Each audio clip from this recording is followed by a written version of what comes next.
Բարև ձեզ, եթերում 24-ի հարցազրույցն է։ Տաղավարում զրուցակիցս ազգային ժողովի նախկին падգամավորը Վարազդատ Կարապետյանն է։ Բարև ձեզ։ Շնորհակալ եմ, պարոն Կարապետյան, բավականին երկար ժամանակ դուք հարցազրույցներ չեք տվել եւ շնորհակալ եմ մեզ մոտ գալու համար։ Պարոն Կարապետյան, խոսելու ենք առհասարակ Հայաստանի ապագայից, բայց մինչ ապագայի մասին խոսելը մենք պիտի հասկանանք ինչ ունենք հիմա, որպեսզի հասկանանք որն է մեր ապագայի տեսլականը, մենք պիտի գնահատենք ինչ ունենք այսօր, պատերազմից հետո, պարտությունից հետո։ Խնդրեմ, ինչ վիճակում ենք հիմա։ Իրավիճակը նախ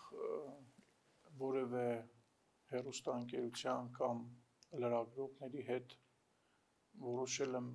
հաճախակի չշփվել, որովհետև ցանկալի է հիմա աշխատել եւ խոսել միայն արած գործերի մասին։ Եվ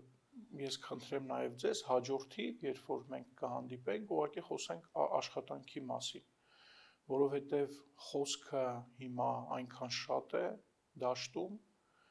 եւ ատելության խոսքը հատկապես եւ փոխադարձ ատելությունը, որ անգամ կառուցողական խոսքը տեղ չունի եւ մարդիկ միայն քննադատում են։ Հիմա մենք ժամանակն է, որ կանգնեցնենք այս գործընթացը, այս բաժանումները, այս իրար վիրավորելը, իրար լափելը, այս process-ը պետքա կանգնի, որ կառուցում սկսվի երկրում։ Մենք դեռևս ապակառուցողական անիվների մեջ ենք, այսինքն մենք կառուցման չենք կարողանում հասնել։ Ստեղծված իրավիճակը հենց այդպիսին է ցավոք սրտի։ Այսինքն մենք պառակտված ենք եւ տարածքային առումով եւ ներսում ենք պառակտված։ Եվ ամենակարևոր խնդիրը, որ պետք է լուծենք, դա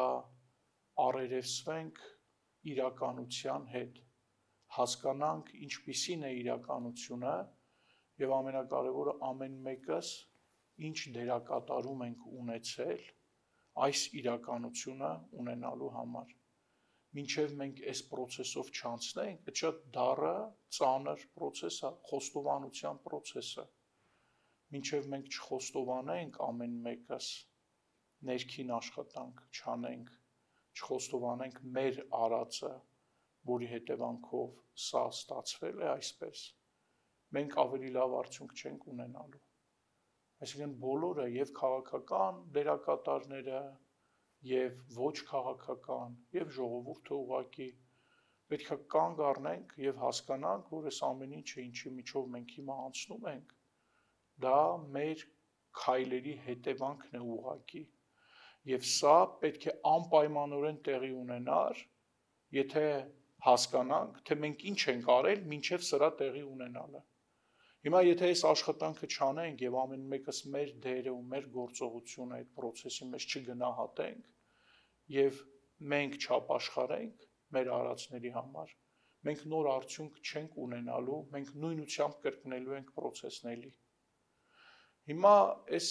լուծումը ես այդտեղ եմ տեսնում։ Այսինքն մենք պետք է կանգ առնենք, այս process-ը պետք է կանգ առնի, այս գնում ենք ընտրության, չգիտեմ ինչի ենք գնում, այս հերթական մեծ ավելի վատ process-ի միջով ենք անցնելու, որովհետև բոլորին պարզ է, որ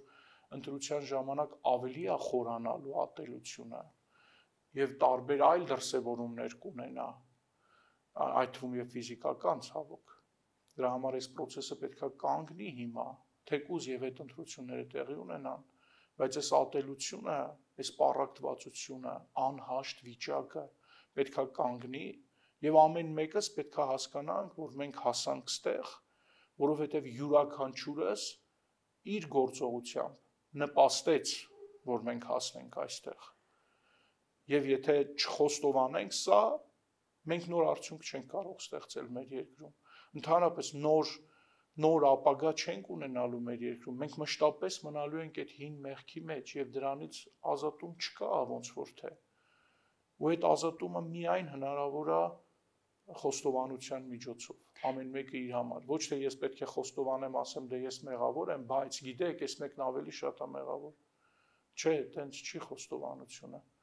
Խոստովանությունը ծանր գործ է, ծանր process, որի միջով մարդ պետք է անցնի։ Եվ էական չի ով ինչքան է մեղավոր, էականը որ բոլորս ենք մեղավոր։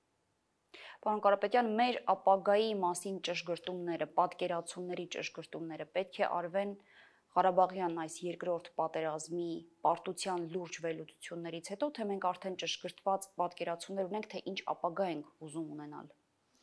Մենք իհարկե կարող ենք մանրամասն վերլուծել պատերազմի դրվագները, եւ սա պետք է արվի, կարծում եմ, որպեսզի հասկանանք, որտեղ ինչ էր տեղի ունենում, բայց ընդհանուր առմամբ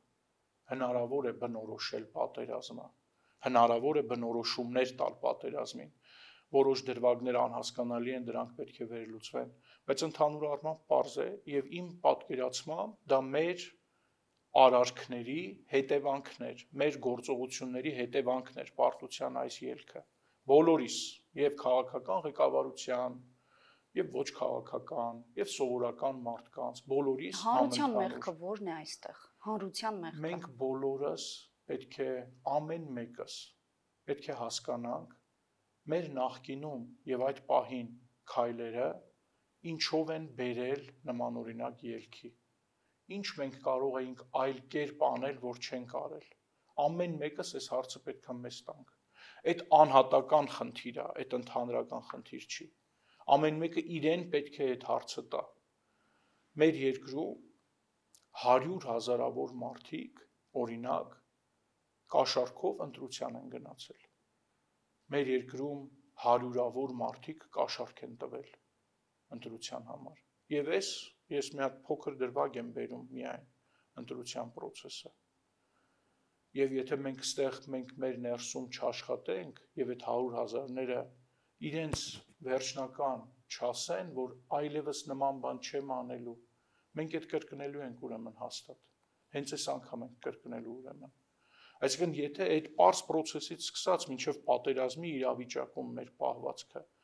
եթե մենք կանգ չառնենք ու ամեն մեկս մեր համար այդ խոստումը մեզ չտանք, չհասկանանք կոնկրետ իմ որ քայլերի հետևանքներ է սպարտությունը, եւ ես ինձ չխոստանամ այլևս չկրկնել այդ քայլերը, մենք էլի նույնը անելու ենք։ Այսինքն, այստեղ այս չի որ այս խումբը ավելի շատ է մեղավոր, քան այս խումբը։ Ամեն մեկս մեր մասնակցությունը ունենք այդ պարտությանը, որովհետև անգամ եթե ես ինչ որ մի գյուղում ապրող հասարակ գյուղացի եմ եղել, ֆերմեր եմ եղել, ես էլ իմ գործողությամբ եմ նպաստել պարտությանը եւ ես պետք է հասկանամ, որ գործողություններս են բերել դրան։ Եվ այս process-ով պետք է անցնենք բոլորս, անկախ թե հիմա պետք է կանգ առնենք, այդ process-ով անցնենք բոլորս։ Մի հատ գիծ գծենք անցյալի եւ ապագայի միջև, գիծ պետք է գծենք։ Այս խառը բոլորս իրար ատելով, այս սևերով ու սպիտակներով, մենք չենք կարող հաստատ որևէ բան սարքել այս երկրում։ Մի հատ գիծ պետք է գծվի, այդ անցյալը թողենք դրանից ներքև, բայց պայմանով, որ մենք հասկացանք եւ ապաշխարեցինք այդ անցյալի համար։ Եվ դրանից հետո հասկանանք, թե ոնց ենք կառուցում ապագան։ Արդեն դրանից հետո հասկանանք մեր շահը ո՞րն է այս ամբողջ process-ի մեջ, որպես ժողովուրդ, որպես հանրություն։ Եվ մենք ում հետ ոնց ենք մեր հարաբերությունները կառուցելու եւ մենք մեր երկիրը ոնց ենք կառուցելու։ Այդ մեծ ուժերը աշխարհում գործող պետք է հասկանան, որ մենք մեր օրակարգն ունենք։ Եվ մեր հետ բանակցելիս մեր օրակարգը պետք է դառնա այդ բանակցությունների նյութը։ Իսկ մենք հիմի նման ենք անարմատ մի հատ տերևի, որ ընկած է եւ քամին ոնց փչում է, այդ տերևը տենց թռնում է, որ ուղությամբ փչի, այդ ուղությամբ կարա գնա։ Եվ որևէ բան չկա, որ այս տերևին քաշի կպցնի գետնին, կպցնի հողին, արմատներին կպցնի։ Մինչև մենք մեր արմատների վրա չկանգնենք, որը մեզ պահում է գետնին կանգնած, հետո նոր որոշենք, այդ մեր ինքնության արմատն է։ Մինչև մենք այդ ինքնության արմատի վրա չկանգնենք, հստակ, մեջքներս ուղիղ, հետո կհասկանանք արևմուտքի հետ ոնց աշխատենք, արևելքի, հյուսիսի, հարավի, բայց այս մեր ողնաշարի շուրջ պետք է այդ բանակցությունը տեղի ունենա, այլ ոչ թե սենց ամբողջ մարմնով մեզ գցենք այս կողմ կամ գցենք սրա նրա գիրկը։ Ուրեմն այդ քայլերը ես որ պատկերացնում եմ, առաջինը այդ ապաշխարությունն է, երկրորդը դրանից հետո պետք է լինի մեծ հանրային համերաշխություն, այսինքն մենք պետք է այդ գիծը գծենք ու ասենք հլես մոռանանք այս սևերին, սպիտակներին, լրիվին, ովքեր չեն մոռանում, չեն քայլում առաջ մեր հետ, ովքեր չեն մոռանում, մնում են անցյալում։ Այս գիծը պետք է գծենք եւ մենք պետք է երկիրը կառուցենք արդեն, որտեղ սենց պարզ է բոլորին, չէ՞ որ սենց չենք կառուցելու ոչ մի բան։ ովքեր հիմա Հայաստանում վիճակին հետևում են, բոլորը հասկանում են, որ այս գործընթացը կառուցման գործընթաց չի։ Եվ հակառակը սա խորացնում է քանդելու process-ը։ Դրա համար իմ կոչն էլ բոլոր կողմերին են, որ կանգ առնեն, որտեվ սենց մենք քանդում ենք, մենք չենք կառուցում։ Հիմա պետքա կանգ առնենք, ամեն մեկը պետքա խոստովանի, թե ինքը ինչ պետքա չանի այլևս։ Իր այդ որ գործողությունը բերեց սրան եւ ինքը սրանից հետո այդ պետքա չանի։ Եվ այդ անկեղծ խոստովանությունը պետքա մաքրի այդ ժողովրդին։ Մենք պետք է մաքրվենք որպես ժողովուրդ։ Հիմա մենք աշխարհաքաղաքական բոլորովին այլ միջավայրում ենք հայտնվել։ Հետաքրքրական է ձեր կարծիքը։ Պաշտոնական Երևանը առհասարակ գիտակցում է, թե մենք ինչ միջավայրում ենք հիմա ու ինչպես պիտի կանգնենք։ Ցավոք սրտի, մեր երկրում հարցերը լուծվում են պատահական սկզբունքով։ Ասենք, կարող է 10 հոգի հավաքվել, դիլետանտներ, ոչ մասնագետներ, եւ որոշեն, որ այս հարցում սենց մենք այս հարցում այս ռազմավարությունը կորթեգրենք, այս հարցում այս ռազմավարությունը։ Ես կարծում եմ, որ աշխարհաքաղաքական իրավիճակին հետևել պետք է գիտական աշխատանքի միջոցով եւ պետք է գիտնականները հավաքվեն, կարող է կառավարությունը դրան նպաստել, կարող են մասնավոր հիմնադրամները դրան նպաստեն եւ մշակեն Հայաստանի աշխարհաքաղաքական վեկտորները եւ տարբեր խոշոր աշխարհում խոշոր կենտրոնների հետ Հայաստանը ինչպիսի վարկագիծ պետք է դրսևորվի։ Դա չպետք է լինի ինչ-որ մարդու կմահաճույք կամ ինչ-որ մարդու նախասիրություն։ Դա պետք է լինի մեր սեփական որոշումը, մեր երկրում, մեր արմատի վրա կանգնած, մեր սեփական որոշումը, մեր շահը հաշվի առնելով, թե որ կենտրոնի հետ մենք ինչպես ենք աշխատում։ Մինչ այս ինչպես է եղել։ Ես տեսնում եմ իրավիճակը, որ մինչ այս մեր մոտ ուժերը ավելի շատ որոշումները կայացվել են ավելի շատ պարզ մակարդակի վրա, որևէ էական խորը վերլուծություն հիմքում դրված չի, մեր անձնական շահի վերլուծություն չկա հիմքում։ Ուղղակի մարդու անձնական դիրքորոշումը կարա հիմքում լինի։ Օրինակ, ես կարամ մտածեմ, որ Ռուսաստանի հետ մեր հարաբերությունը պետքա շատ լավ լինի, մեկ ուրիշը կարա մտածի, որ Միացյալ Նահանգների հետ, բայց մենք երբեք չենք քննարկում, բա մեր ազգի շահը տեղ որն է, որ դրա շուրջ խոսակցությունը չէ պետքա ընթանա։ Ոչ թե ռուսնա լավը, թե ամերիկացին, թե թուրքը, այլ մեր շահը որն է, եւ մենք սրանց հետ հարաբերվելիս, պարսիկների, ռուսների, թուրքերի, ամերիկացիների, մնացածի հետ հարաբերվելիս, մեր շահը հասկանանք, նոր մեր շահի տեսանկյունից սկսենք այս բանավեճը։ Իսկ հիմա մեր մոտ ստացվում է, որ կան ուժեր, ովքեր սրան են համակրում, կար ուժեր նրան են համակրում, եւ այս ուժերի միջև սկսում է բախում մեր երկրի ներսում, բայց մեր ազգային շահի շուրջ խոսակցություն չկա։ Մարդիկ, ես վստահ եմ, որ հետին պլանում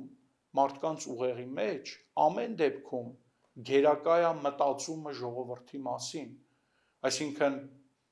կողմերն ասում են, որ ես վստահ եմ, որ հայ ժողովրդի համար լավ կլինի, եթե մենք սրա հետ լինենք, մյուսն ասում է, չէ, լավ կլինի, որ մենք խաղաղության մեջ լինենք, սրա հետ լինենք,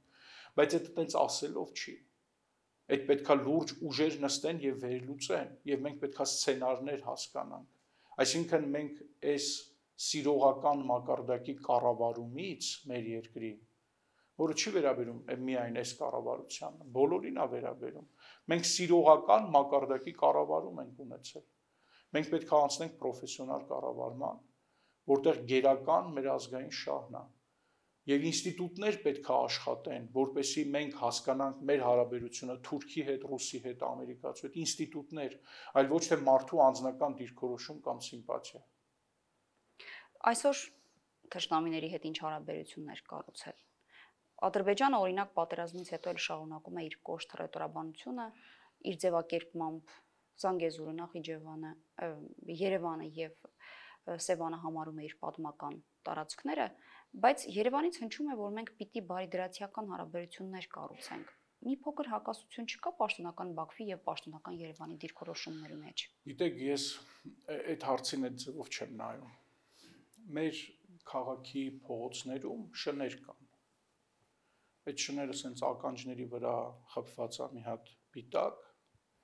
ստերջացված շներն են։ Եվ այդ շները սենց կսմսվում են մարդկանց, փորձում են դուր գալ մարդկանց։ Աշխարհում կան ուժեր, որոնց ձեռնտու է, որ մեր ժողովուրդը լինի այդպիսին։ Մեզ որպես ժողովուրդ դա ձեռնտու չէ։ Մենք տեղն եկած ժամանակ պետք է կարողանանք հաչալ եւ կծել եւ հարձակվել։ Եվ տեղն եկած ժամանակ պետք է կռվենք մենք։ Եվ ես կարծում եմ, որ հիմա խոսակցությունը դրա մասին է։ Եթե մենք խոսում ենք խաղաղությունից, մեր նկատմամբ բռնության կոչ է հնչում, նշանակում է մենք պետք է միանգամից դառնանք ագրեսիվ։ Որովհետև մենակ այդ մեր ինքնապաշտպանական բնազդը պետք է մեր մեջ միշտ արթուն լինի։ Մենք չպետք է ստերջացված շան նման լինենք երբեք։ Եվ ցավոք սրտի եւ այս պատերազմի ընթացքում էր նաեւ այդ երևույթը նկատելի, որ այդ խաղաղության ձգտումը մարդկանց մոտ հաճախ ընկալվում է չկռվելու հետ։ Բայց այդ ճիշտ հակառակն է դրա տրամաբանությունը։ Դու պետք է պատրաստ լինել ամենամեծ կռվին քո կյանքի, եթե դու ուզում ես խաղաղություն։ Եվ հիմա ես կարծում եմ, որ այդ կենտրոնները, որոնք բռնության սպառնալիքներ են հնչեցնում, այդ չի նշանակում մենք գիտեք ամենամեծ խնդրեմը որն է այս պարտության։ Այն որ փողոցում տղերքը կռվում են իրար հետ, մեկին կարան հանգիստ ծեծեն, բայց այդ մարդը կարա վեր կենա, ասած մեջքը ուղիղ գնա տուն, չէ, շատ էին, ծեծեցին իրեն, բայց ինքը իր ինքնասիրությունը, իր արժանապատվությունը չվիրավորվեց դրանից, ինքը գնաց վեր կացավ, իր ողնաշարը ուղիղ էր։ Ամենամեծ խնդրեմը այս պարտությանն է, որ այս պարտության մեջ փորձ է արվում մեր արժանապատվությունը ոչնչացնել։ Եվ այդ դրա դեմ պետք է պայքարենք, որ այս անգամ պարտվել ենք, հաջորդ անգամ հաղթելու ենք, այդ չի նշանակում մենք պարտվող ազգ ենք։ Բայց ում կողմից է դա արվում, այսինքն Ես ում նպատակադրումն է դա։ Տարբեր ուժեր, որոնք փորձում են անընդհատ երկրի ներսում բնակչությանը համոզել, որ այդ պարտությունը բերել հոգեբանական մի վիճակի, երբ որ մենք որոշենք չկռվել։ Եվ դրա համար պետք է այս խաղաղության քարոզը գոնե հիմա ընդհատվի, հիմա այդ խաղաղության քարոզի ժամանակը չի։ Բոլորս հասկանում ենք, որ խաղաղությունը այդ մեր հոգու ձգտումն է, բայց դրան ժամանակ կա։ Ընդհանրապես ցանկացած ուժի հետ հարաբերվելու կա ժամանակ եւ կա ձև։ Այո, մենք իհարկե վերջիվերջո պիտի թուրքերի հետ էլ հարաբերվենք, չէ՞։ Ադրբեջանի հետ էլ պիտի հարաբերվենք, որովհետև մենք ընդհանուր սահմաններ ունենք, բայց դրան կա ժամանակ եւ ձև կա։ Այդ ժամանակը մեծ շահավետ ժամանակն է, որը պետք է նստեն մասնագետները հաշվեն։ Եվ այդ ձևը գոնե փող շահավետ ձևն է, այլ ոչ թե քեզ ամբողջությամբ ոչնչացնելով ձևի ընտրությունը։ Եվ այս այն առաջարկն է, որը կառավարությանը մշտապես պետք է անել, որ կանգ առեք, այդ ժամանակը չի, եւ այս այդ ձևը չի։ Եվ մենք պետք է ճիշտ ժամանակ եւ ճիշտ ձև որոշենք մեր բոլոր հարևանների եւ աշխարհաքաղաքական կենտրոնների հետ հարաբերվելիս։ Ինչպես վերականգնենք մեր անվտանգային համակարգը։ Սա կարևորագույն հարցերից մեկն է։ Հիմա այդ բանակի վերակառուցմանն ավելի շատ վերաբերվում, տեսակետները շատ են այս հարցի վերաբերյալ։ Մենք հիմա ուսումնասիրում ենք Շվեյցարիայի համակարգը անվտանգության, մենք գտնում ենք, որ այդտեղ բավականաչափ շատ են նմանությունները մեր հետ եւ այդ երկիրը օրինակ 8 ժամվա ընթացքում ամբողջությամբ դառնում է բանակ։ Ամբողջ երկիրը 8 ժամվա ընթացքում իրենք 1 միլիոնանոց բանակ են ունենում, լինելով 8-ից 9 միլիոն մարդ։ Մեր թշնամիները, հակառակորդները պետք է հստակ գիտակցեն, որ թեկուզ իրենք հնարավոր է մեզ հաղթեն, որովհետեւ իրանց բանակն ասենք մեր երկրի չափ է։ Բայց այն հարվածները, որ մենք իրենց կհասցնենք, անդառնալի կորուստներ կպատճառեն իրենց։ Այս բանալիներից մեկն է։ Մեզնից ակնկալվող վտանգը մեր թշնամիներին այնքան մեծ պետք է լինի, որ իրանք որոշեն չհարձակվել։ Այսինքն պրոֆեսիոնալ բանակի ստեղծման կոնցեպտի մասին եք դուք խոսում։ Ես պրոֆեսիոնալ բանակի կոնցեպտին դեմ եմ։ Ես դեմ եմ, որ բոլորս պետք է այդ բանակում լինենք։ Իհարկե պետք է պրոֆեսիոնալ լինի բանակը, բայց այդ չի նշանակում, որ մարդիկ բոլորը պետք է զինապարտ չլինեն։ Մեր երկրում բոլոր մարդիկ պետք է զինապարտ լինեն։ Կանայք պետք է իմանան իրենց տեղը եւ դերը բանակում։ Հնարավոր է իրենք չկրակեն թնդանոթներից, բայց իրենք էլ իրենց ֆունկցիան պետք է իմանան։ Այսինքն գործառութային մակարդակում մենք պետք է իմանանք պատերազմ սկսվելու դեպքում ով որտեղ պետք է լինի եւ ինչ պետք է անի եւ իր խնդիրները, իր հանձնարարությունները նախորդ իր ուղեղի մեջ դրված պետք է լինի։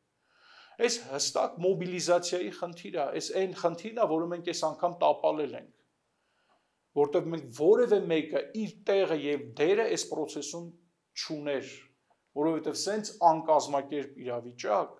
այդ անկազմակերպվածությունը բերեց այս հետևանքներին։ Դրա համար մենք հիմա դրա հակառակ գործընթացը պետք է անենք, պետք է լինենք գերկազմակերպված, բոլորը հստակ հասկանան իրենց դիրքը, դերը տարբեր սցենարների, պատերազմների ժամանակ, որտեղ բոլորիս համար պարզ է, չէ, որ այդ մեր կյանքն է։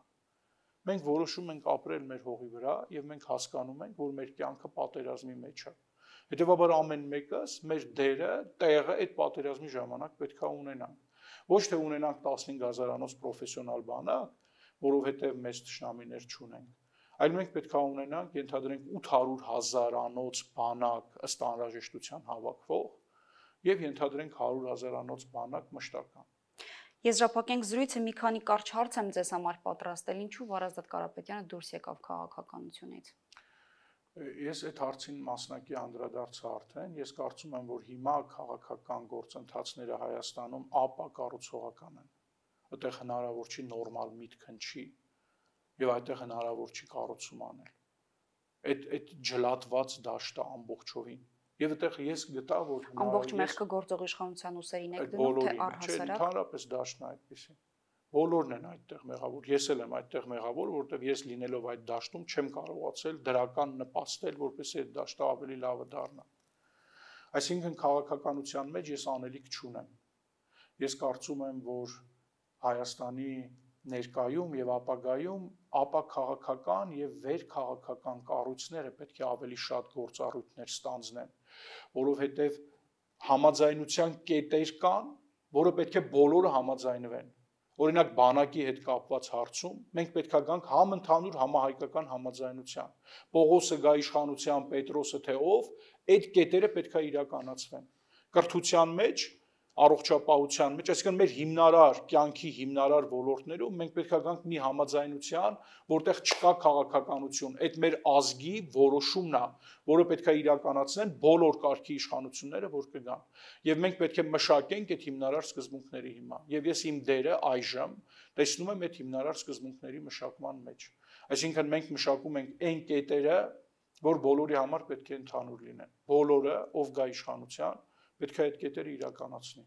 Որ հարթակում եք դա մշակում, ինչ եք անում։ Մենք հիմա մտածում ենք այդ հիմնադրամի կարգավիճակ տանք դրան եւ շարունակենք այդ աշխատանքը։ Ես առաջիկայում, երբ որ արդեն ինչ-որ գործողություններ արած լինենք, ես այդ գործողությունների մասին կխոսեմ։ Այսինքն կուսակցություն չի ստեղծվում։ Ոչ միանշանակ։ Ես ասացի արդեն, կուսակցությամբ հնարավոր չի, որովհետեւ այդ հարցը լուծել, որովհետեւ կուսակցությունը եղած 50 կարծիքներից մեկն է։ Իսկ մեր երկրում պետքա մի հատ կարծիք եւ մի հատ որոշում, որը ընդհանուր է բոլոր կուսակցությունների եւ կառավարությունների համար։ Մնացած արդեն ճյուղերի մեջ այն արմատն է, որը պետք է կառուցենք։ Հետո այդ արմատը, այդ ծառի ճյուղերը ո՞նց կգնան, այդ արդեն թող կուսակցությունները որոշեն, մեկը աճ է աճում, մեկը ձախ, մեկը վերև, մեկը ներքև, բայց այս բունը ծառի մինչև չկառուցենք, այդ քաղաքական կուսակցությունների մասին անիմաստ է խոսել։ Շնորհակալ եմ։ Ես եմ շնորհակալ։ Զրուցակիցս ազգային ժողովի նախկին падգամավոր Վարազդատ Կարապետյանն էր։